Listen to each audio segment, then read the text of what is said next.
YouTube family, আশা করি সকলেই ভালো আছেন।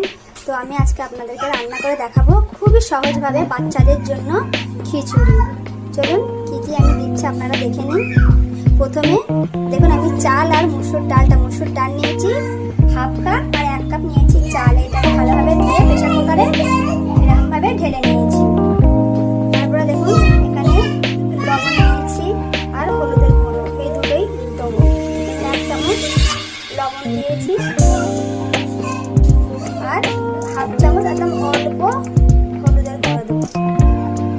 তারপর অল্প সর্ষের তেল দেবো। দেখুন একদমই হাফ চামচ সর্ষের তেল নিয়ে নিয়েছি। দিয়ে এটা ভালোভাবে হাতে করে মাখিয়ে নেব। দেখুন 1 গ্লাস জল ঢেলে